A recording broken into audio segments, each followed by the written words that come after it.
for savvy entrepreneurs that don't put their head in the sand, that do pay attention right now, there's going to be great opportunities to really move their businesses forward. So that's what I'm all about, is how do we rock the recession and not get rocked by it.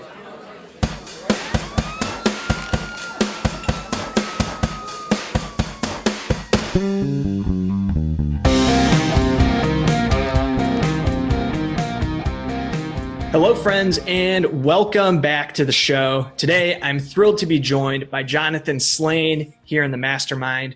Jonathan is an author, business consultant, and speaker. He is the author of Rock the Recession and author of Rock Your Life Plan. Jonathan works with founders, owners, CEOs, and management teams to help them achieve their visions of success. He was talking about how to survive and thrive during a recession well before any of this COVID-19 stuff hit. So definitely a relevant time to talk about it, as there's some uncertain financial landscapes that lie ahead here. But excited to talk to him today about what's going on, where we're headed, and how we can approach this thing. So Jonathan, welcome to the show. Hey, Brad. Thanks for having me, dude. Let's rock. Yeah, I'm very excited about this one, and I think that that it's very timely. I mean, so your book, it was published, I think, last September. Is that right? Correct. So before anybody heard of COVID-19, and now all things are pointing towards some rocky financial times. I think the official definition of a recession is 2 downturn quarters in a row, but we're certainly headed there. So out of curiosity, what was your catalyst to write this book last September when things were, by all measures, still going pretty well? Well, so the book writing process started 2 years ago. I do consulting with companies all over the country, and 2 years ago was concerned that not a lot of them were prepared for a recession. We hadn't had a recession in the U.S. in 7 or 8 years at the time, and so just because of the economic cycle, it's like, spring, summer, fall, winter. We know that winter is always coming, and I think that recessions are similar. So just like the seasons of the year, we knew that winter was coming, hadn't had winter in a long time. It's like Game of Thrones, but winter was coming. And so a lot of it was written just to help the companies that I work with prepare for a recession and really all the opportunities that they bring. Yeah, so no, I like that you use the word opportunities there, and I think I even shoehorned in Game of Thrones. Yeah, I mean, it's a win-win all around so far. But so you mentioned opportunities, and I think that it's not a stretch to say some companies win, and some individuals too win in recessions, where the more popular perception of it is that a lot of folks lose. So why is that? What's your perception on why there are some folks that are winning during these tough economic times, and there's those few that stand above the crowd and actually turn this into an opportunity and win during it? Yeah, I like that, because it's like the conventional wisdom with recessions is to just survive. It's to cut your expenses, cut overhead, and just kind of turtle up and do whatever you need to just survive and make it through. And so the book is meant to not regurgitate kind of that conventional wisdom. Our take on it was really that in a recession, there are a lot of companies that thrive and do well. So like, I was doing my research, my homework for this show, and I was thinking about it. Back in the Great Recession, it's like that's when WhatsApp was founded. Uber, also founded in the Great Recession back between 2008, 2010. And this company that you may have heard of called Groupon. So I know kind of a meteoric rise and then tough times, but still a great idea. A lot of our gig economy was formed and founded in the Great Recession. So for savvy entrepreneurs that don't put their head in the sand, that do pay attention right now, there's going to be great opportunities to really move their businesses forward. So that's what I'm all about, is how do we rock the recession and not get rocked by it? Yeah. So to that point, how do we? I know there's an entire book on it, but are there any principles? And also, as we're kind of talking through this, I know that the book is more focused on the company perspective of rocking the recession, but I have a feeling that some of these aspects also translate into personal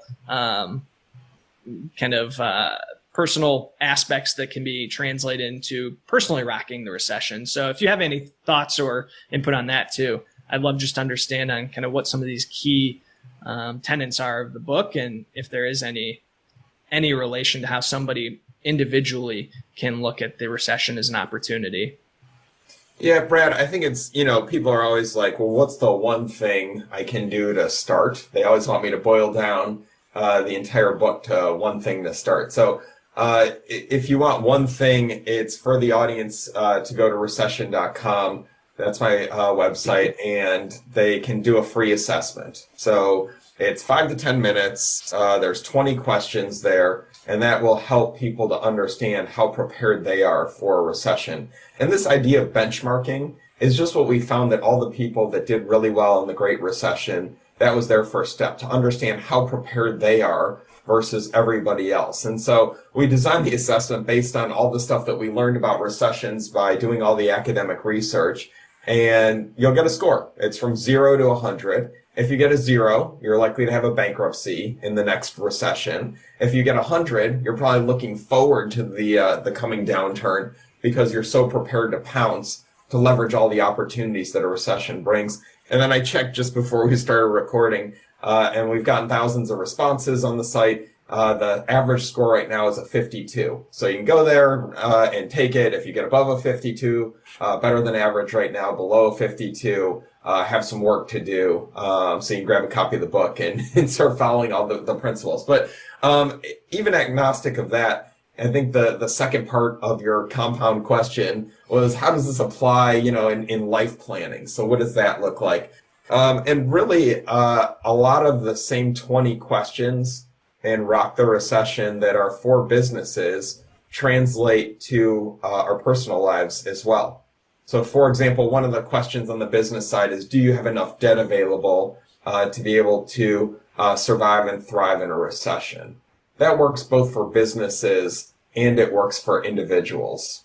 So it's taking stock. And right now, if you don't have debt available, if you can't go borrow money either on credit cards or a home equity line of credit, it's thinking through what are potential sources of debt before the banks start to dry up.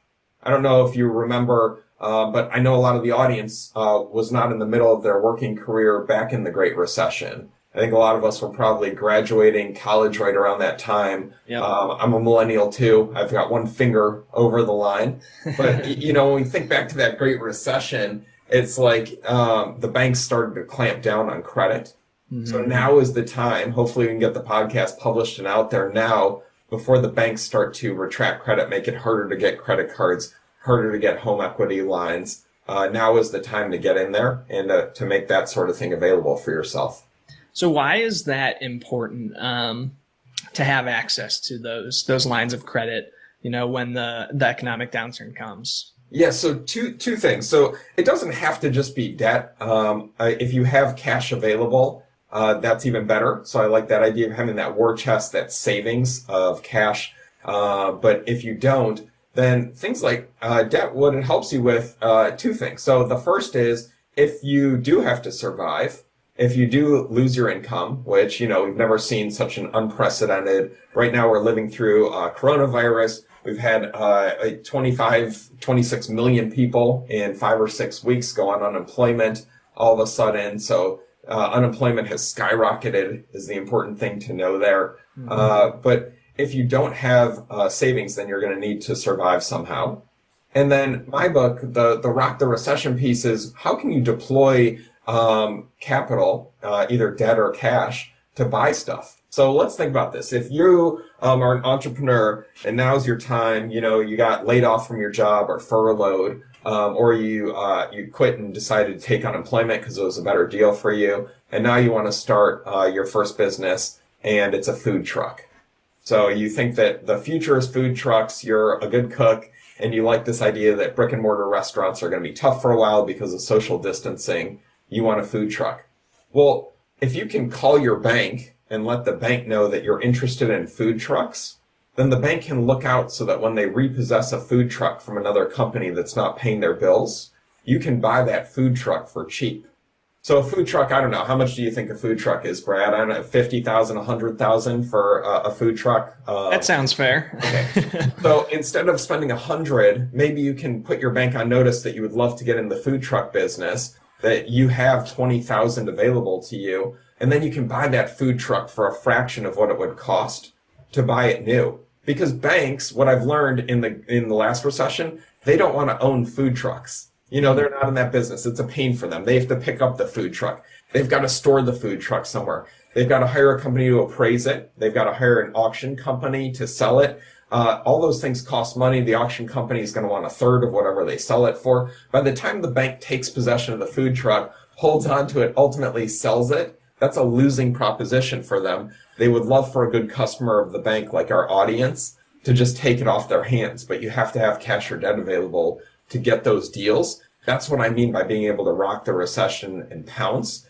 But you need to be making the phone calls now, having the conversation about food trucks with your bank, with 3 banks, with 5 banks, putting them all on notice so that when one comes available, they're like, oh, that guy Brad, he said he wanted one. Well, let's call him. Maybe there's a quick way we can do a deal with him on whatever it is you're interested in, from food trucks to other equipment, if you need ovens to open your bakery, whatever it is. No, that definitely makes a lot of sense. And one of the questions I had jotted down before we chatted was, do you need to have cash on hand and cash available to really be in a position to rock the recession?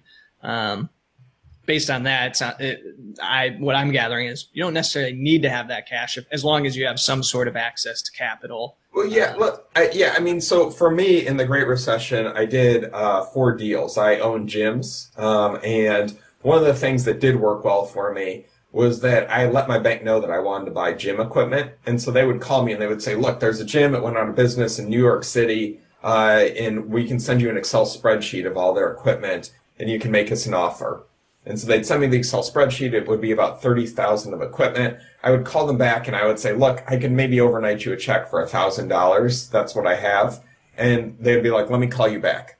They'd call me back an hour later and they'd say, if you'd overnight us the check today, a cashier's check for $1,000, the equipment's yours. You have to pick it up within a week. Wow. And so I was able to make 4 deals just like that one. Happy to share the receipts with you to prove it. And the U-Hauls to get the gym equipment back to Cleveland cost me more than the equipment itself.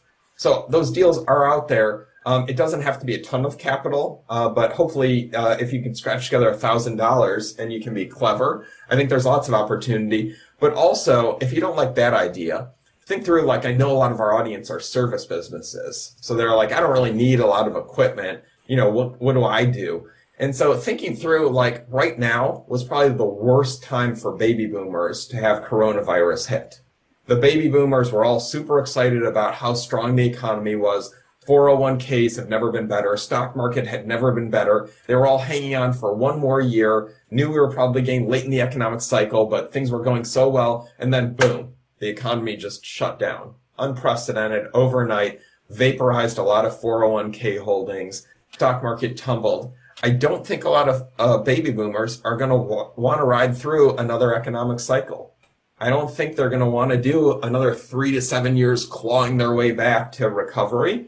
And so for entrepreneurs that want to start out, it's like having conversations with boomers and talking through, could I take over your book of business? Could we partner? Is there a way for you to start sharing your clients with me? And for a while, we share the money that I make from them. And then ultimately 3 years down the road, 5 years down the road, they're just my clients. I know that there's opportunities like that for entrepreneurs that are having conversations right now with boomers that maybe just want to be done right now, take down their shingle. Yeah, I'm part of a group here in Cleveland you might be familiar with called Promise Partners. But they have this program that they call the right-hand man. And it's just that. It's stepping into a small business where there's an owner who knows that he or she will be looking to step away from their business, maybe getting closer to retirement, doesn't necessarily have somebody in the family that they're looking to pass it down to, or somebody in the business that they feel comfortable handing off to. And there's this opportunity in certain cases, and you have to really do your due diligence and track it down. But to position yourself as the right-hand man or woman or person in that organization and learn from them. You might take a little bit of a salary cut in some of these situations, but you get invaluable experience of learning from them with some sort of agreement that in X amount of time, once I hit these milestones and can prove that I can manage the business, I will, somehow gain ownership in the business. And I think it's exactly what you're talking about there. And I haven't really thought too much about how right now or in the upcoming months and years might be a really good opportunity to start really looking for those situations, because business owners will be faced with challenging decisions and be looking for kind of a way out. And you might be able to really have a fantastic setup in that type of economy. Yeah, I mean, I think it's thinking through the phases of grief. So, in Rock the Recession, we talk through when there's a crisis, there's 7 phases of grief. There's shock, and then there's denial, and then there's anger and bargaining and depression and testing, and ultimately you get to acceptance. One of the things that is going on right now is that the entrepreneurs that can more quickly get to acceptance of new normal, of having to pivot and take things to the next level, are going to be winners in this recession, just like in any crisis. So how fast can you get over, that we were all dumped into the coronavirus thing, that it swept the globe in a couple months, and all of a sudden the pandemic has caused us to all pivot to the new normal. I don't think a lot of baby boomers that own businesses right now are going to get through the phases of grief as quickly as they need to, because owning a business is a very personal thing. And seeing your baby crumble overnight, having to shutter your restaurant that you spent years building up, or having to shutter your professional services business, or go on hiatus, or have all of your clients put you on pause, to come back from that and get back into stride, I think will be a very challenging road for a lot of entrepreneurs as well as a lot of business owners. So for the audience that can think through and get to that new normal, get to acceptance faster, that's where I think the real opportunity is. Yeah, and I like that you use the term new normal, because so many conversations that I've had recently have been around this concept. I just am looking forward to things getting back to normal. And I think the reality is that there is no back to normal. It's the new normal. It's figuring out what the and I don't even want to say post-COVID world looks like. Because that may not exist for another 1.5 to 2 years before we really get to a post-COVID, or we may never get to a post-COVID. It might just be the COVID-19 world. And so there is going to be a new normal.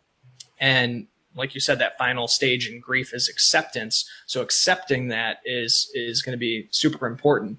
I think, like earlier you said, like the definition of a recession was 2 quarters of a downturn, and technically you're right, and I get that. I read the definition of a depression is an event that changes the social fabric. Mm-hmm. And so I think as we think through that definition, COVID will be more of a depression than a recession.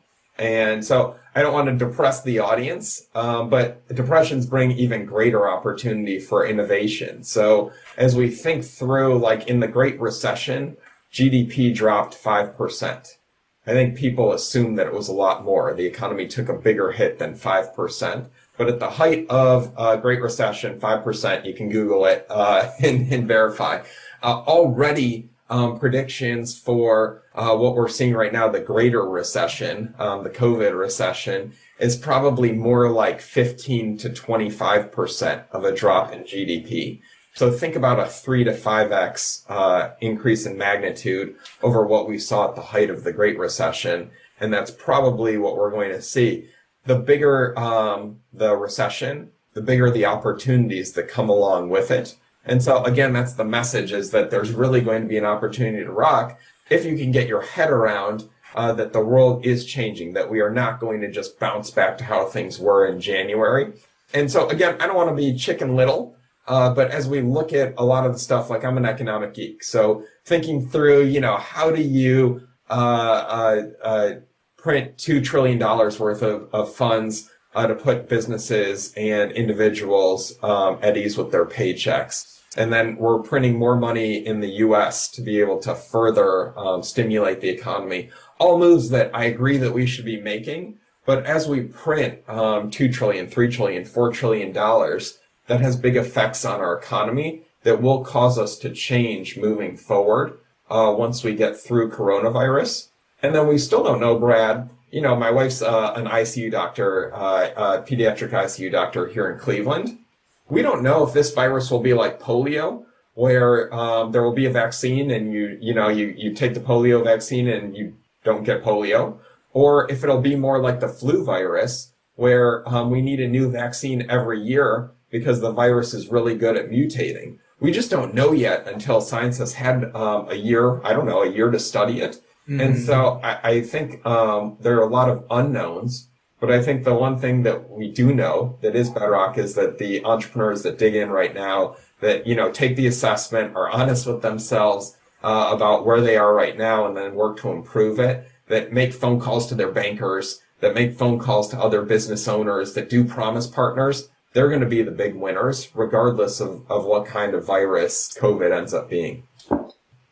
So we talked a little bit about access to capital, acceptance, and those people, like you just mentioned, who are willing to kind of take the proactive approach and really be looking for opportunities. I know that the book goes into a ton of detail on what other questions you should be asking yourself and strategies. But are there any other components of it that really jump out in your mind? Thinking of who's listening to this show, those entrepreneurial millennials who might just be getting started, that they could think about right now, kind of key tenets that you'd like to leave them with as they're thinking through, all right, well, now Jonathan's convinced me there could be an opportunity here, but what else should be on top of their minds? Yep. So two more things. One idea is that I know during coronavirus, we're supposed to learn French, pick up guitar, and understand how to play guitar, as well as write the next great American novel. For me, my kids are 7 and 9. I'm just trying to survive teaching them long division, getting them through first and third grade at this point. But I think it's picking up skills. So I know that saw has been said a lot, that, use the coronavirus time to learn new skills. I think more specifically, though, for our audience and entrepreneurs, it's things related to technology. So as we think through how the world is changing right now, that idea of the social fabric changing, Zoom is the number one most downloaded app in the US right now. And so thinking through, how do you provide service to your clients, to your customers virtually? I don't think we're just going to bounce back to an in-person society. The audience can think through, like, when it is safe again, and I'm doing air quotes, do you want to go to Burning Man? Do you want to go to South by Southwest? Are you as excited to jump on a flight to Vegas? I don't know. I suspect that a lot of the world, though, is going to want to social distance for a while, is going to want to do more virtually. And I think the world was going that way anyways, that becoming more global, the better we can get at video conferencing, that really is where we're going. So using technology, learning the ins and outs, and thinking through artificial intelligence. We're seeing it more and more in chatbots, right? You try to get with one of the airlines and you have to deal for 10 minutes with a chatbot that's trying furiously to answer your questions. Mm-hmm. The Internet of Things. So pretty soon, I'm convinced there will be a sensor on everything. We have Alexa in our house, we have Siri in our house, we can turn on faucets without touching them. So think through how you can leverage artificial intelligence, the Internet of Things, virtual communication. I think those are all areas that are going to be very hot going forward. And I think that our generation, the millennial generation, is perfectly in the middle of being able to leverage a lot of those new technologies. So I get pretty jacked up when I'm thinking about how that's going to be big for our generation. Yeah, no, I think you're totally right. And the whole situation is going to reshape how business is done in a lot of ways. My personal example is it was not uncommon for me prior to this to hop on a plane and go somewhere for 1 or 2 meetings, albeit an important meeting would be required for that. That might not be the case anymore. That might be a thing of the past, jumping on a plane, flying somewhere else in the country for an hour-long conversation or a 2-hour-long conversation. So it's really that's just a small example, but really going to shift how business is done, how people interact with each other. Conferences are going to be interesting when they do come back, if anybody's willing to shake any hands. So I think you bring up a lot of good points there. While I have you, I also wanted to mention, we've been talking a lot about Rocking the Recession. You also have another book called Rock Your Life Plan. And I have a feeling that some of the key tenets of these two books cross over. But I think that while we find some of us find a little bit more time on our hands, not having to commute into the office and not being out of the house doing things that we might normally be doing, it's a great time to think about a life plan. So I'd love just to get your take on kind of what a life plan is from your perspective, and how people can think about approaching that if they're like, you know what, now is a good time for me to sit down and do some deep thinking about what the future looks like for me. Yeah, the website is rockyourlifeplan.com, and that actually has all of the resources. And right now, all that's free because I'm in the process of writing the book. So I've made all that content free. If the audience wants to go there, they can download all the stuff. And then all I'm asking for is some feedback, and my email address is right on there. Would just love to hear what people think of the tools, and then I can think about that as I put together the content for the book.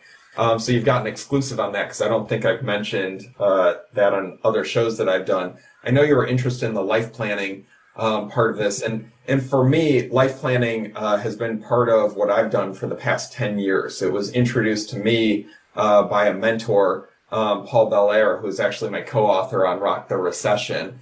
And Paul had admonished me when we started to spend 16 hours thinking through what I wanted to do with my life. So that was the assignment. And it's the same assignment that I'll put in the book and that I would recommend for the audience is take a blank legal pad and just sit down in 16 hours thinking through where you want to go with your life. It can be in 4 4-hour sessions.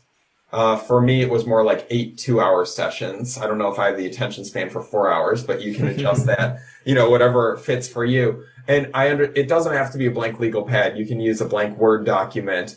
But I would just request if you are going to use technology, then just, turn off your Wi-Fi so that you can just stay focused. But most of us spend more time planning Christmas, planning Hanukkah, planning birthday parties than we do planning our lives. So at its simplest, it's just thinking through, what do you want to accomplish? What's your bucket list? What are the things that you want to accomplish when it comes to finances? What are your goals? When it comes to your career, when it comes to your health, when it comes to education, personal growth, adventure, listing out those things. And then for me, it started with a quest board. So my wife and I started, we have a big whiteboard in our office, which my wife and I share. It's 3 feet by 4 feet. And we just put up a few goals in each of those different areas that I rattled off. A couple financial goals, a couple career goals, a couple goals for our kids, a couple goals for our health. And then during the course of the year, it was staring us in the face. Mm-hmm. We had a theme for the year, we had goals, and we were reminded every time we walked into our office what we wanted to accomplish that year. And magically, the vast majority of that board got accomplished. That's a practice we've sustained from year to year, that every year we come up with having our quest board, and you can see some examples of that on rockyourlifeplan.com. And then we developed it into a PowerPoint deck. I know you don't have to use PowerPoint if you don't like it. Other people have adapted it since and do a drawing or do a more artistic creation. My wife and I are both, like I said earlier, she's a doctor, I'm a consultant, so we just are left brain people. We just think in PowerPoint bullets, I guess. But it's really just having that plan broken down into those different areas of your life so that you can rock your life. Like right now, we've been able to pivot back to that plan so that for us, this the COVID crisis hasn't moved our North Star. We still have the same goals that we did pre-corona.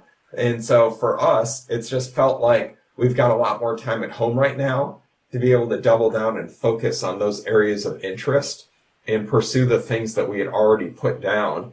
And so I don't think the adjustment was as massive for us. And so that's the first step for the audience is once you get that initial 16 hours done, then each year you're just polishing it up. And then when crises happen, because we know, again, it's like the seasons of the year, we will get past coronavirus.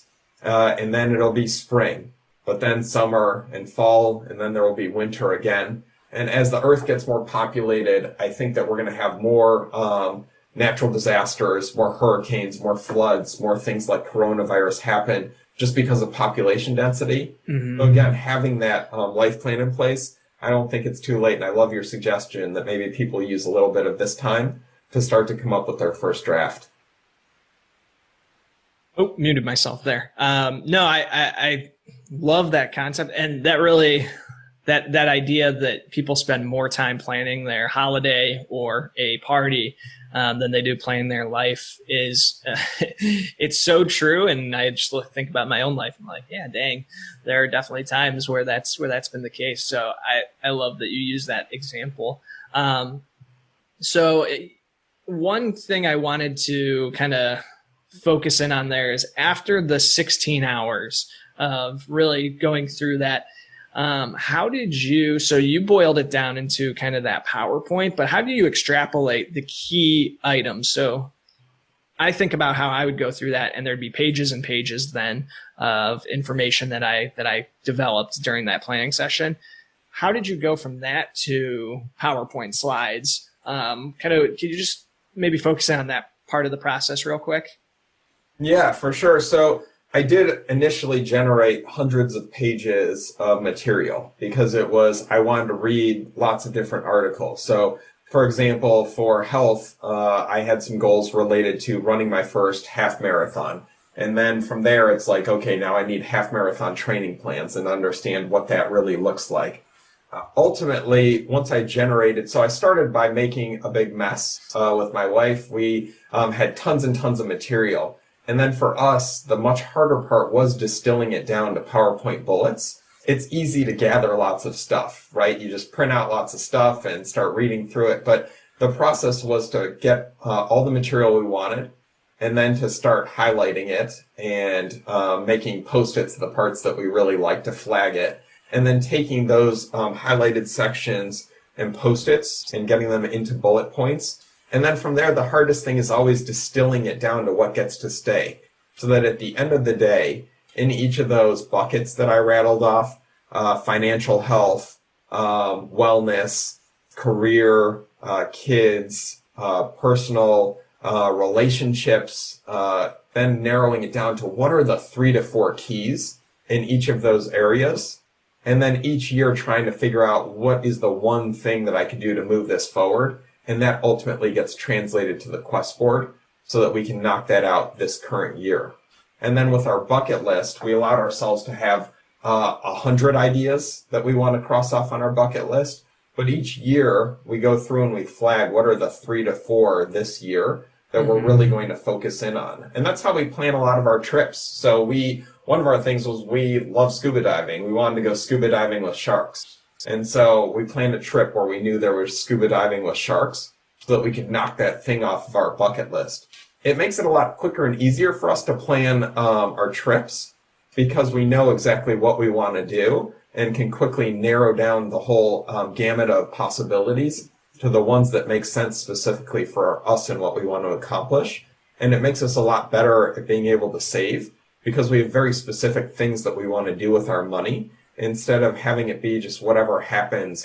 So for us, it was, if you use the spider kind of methodology, you kind of weave a web and you wait. And then whatever happens to hit your web in that corner of the world, that's your best opportunity. I don't think that was good enough for us. We didn't want to be spiders. We wanted to go pounce on the prey that we wanted, to pounce on the opportunities that we wanted to reach out and take. And I think a lot of people potentially live more like spiders, just waiting to see whatever, kind of like a friend reaches out and goes, "Hey, I'm planning this ski trip. Do you want to go?" as opposed to you sitting down and thinking, what would be the thing? Where would I want to go if I could go anywhere and cross something off my bucket list? What does that look like? And I think that's the difference between the proactive life planning and the just waiting to see whatever your friend group brings to you as opportunities. Yeah, I love that analogy, and I love the kind of the North Star approach of it, of saying here's a guiding post for you to really filter your life by and to really target. So, Jonathan, this has been awesome, both talking through the Rock the Recession stuff and also rocking your life plan. I know you mentioned a few links that people can go to, recession.com and then rockyourlifeplan.com. Anywhere else you might point people if they're really digging this conversation, want to learn more about anything that you're up to? That's where all my content is available through recession.com and rockyourlifeplan.com. Copies of the book are available on Amazon, a website that you may have heard of.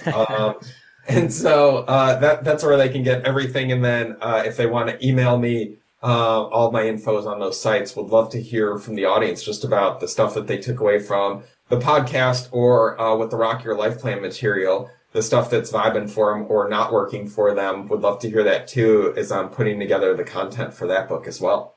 Awesome. Well, thanks so much for being here today, Jonathan. This was a great conversation, very timely. And I hope that people take advantage of those resources that you're putting out there. I know I will be. So thank you for sharing all of that. All right. Thanks, Brad. Rock on, dude.